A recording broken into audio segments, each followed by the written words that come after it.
Pete Callard, and this is for people who live for guitar. When I was younger, working on intervallic patterns, learning intervals within scales. So taking, if you take, for example, the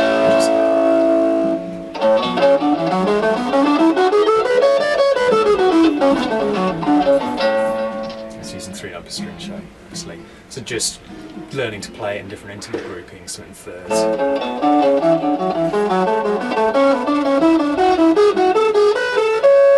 In fourths.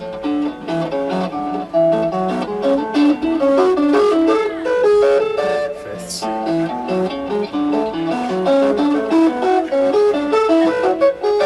Sixth.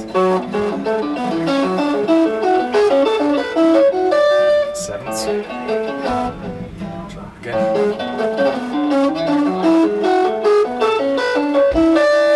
Etc. and beyond. So I spent a lot of time doing that, different shapes, different scales, which was very good for opening up the scales, working my technique, getting me used to playing in bigger intervals. Also, just should we pause for a moment? Yeah. So yeah, just practice the interval patterns within scales, which is very good for opening up playing, getting me used to moving my fingers in different ways, playing different note groupings, and opening up the intervals and playing, so rather than just automatically gets you more into the habit of doing bigger skips. To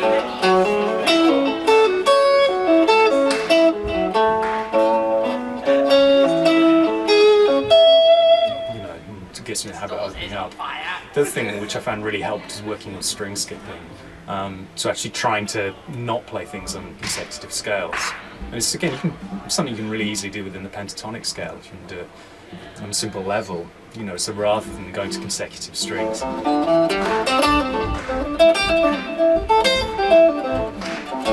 actually try and miss strings as much as possible.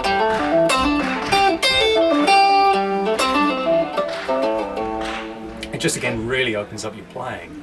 And you can do, simple licks.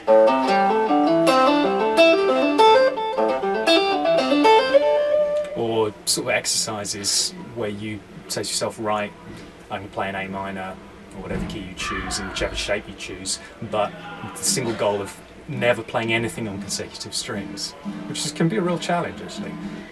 So, for example,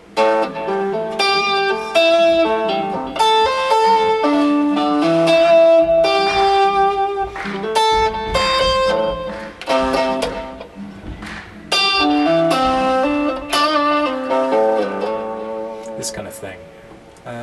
Which again is a great exercise, but it just gets you into the habit of moving to less familiar sort of positions.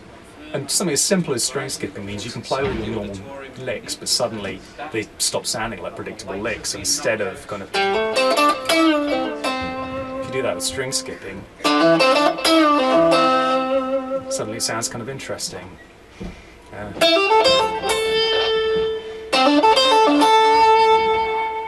So it just opens up your playing a bit. That's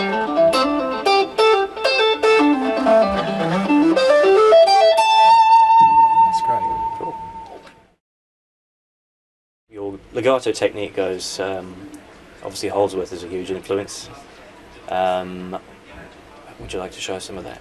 Sure. I mean, I don't profess to being any great legato technician. I mean, obviously someone like Alan Holdsworth or Brett Garcia, they're ridiculous, phenomenal legato type players. I would always, as a bit of an aside, I always thought it was important to develop all aspects of technique, so that you can fully realise your ideas.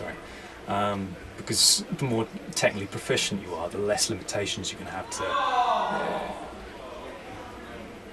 stop you exercising your ideas. Yeah, so the more technical proficiency you've got, the greater ability you have to execute your ideas. But yeah, you were asking about legato. I mean, I used to practice all the obvious things, just sort of simple patterns within scales.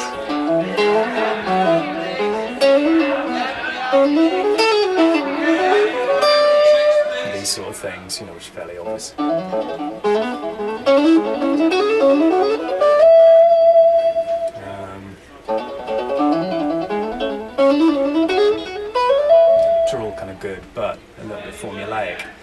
I don't know if there's any great logic to how I use legato these days.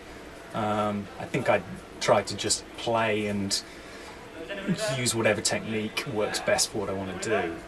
So if it's legato, I use legato. If it's picking or economy picking, I'll tend to use those. But my approach tends to be a mixture of those sorts of things. You know,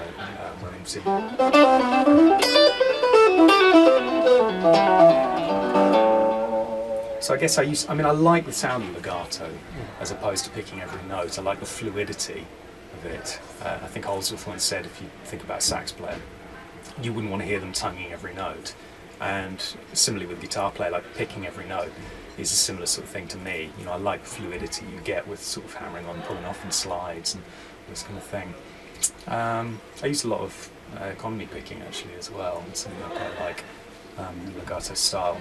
But I guess, my approach to legato really is to try and make things sound smooth and interesting, as opposed to trying to think about the technique in a especially specific way. So I try to just look for smoothness.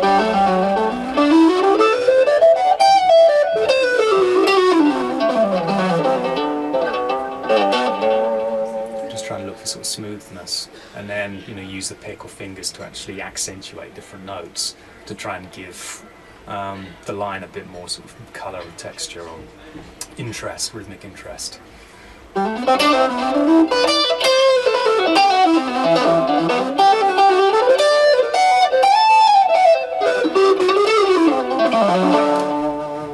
kind of thing.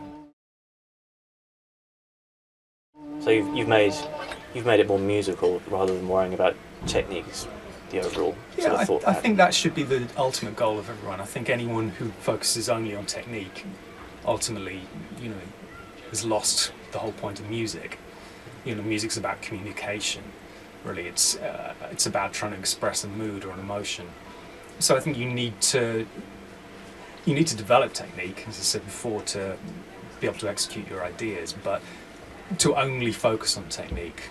Who wants to listen to someone just with great technique and no music coming out? You might as well listen to someone play a typewriter. It's just typewriter skills, moving your fingers backwards and forwards. So I think it's important to focus always on the music.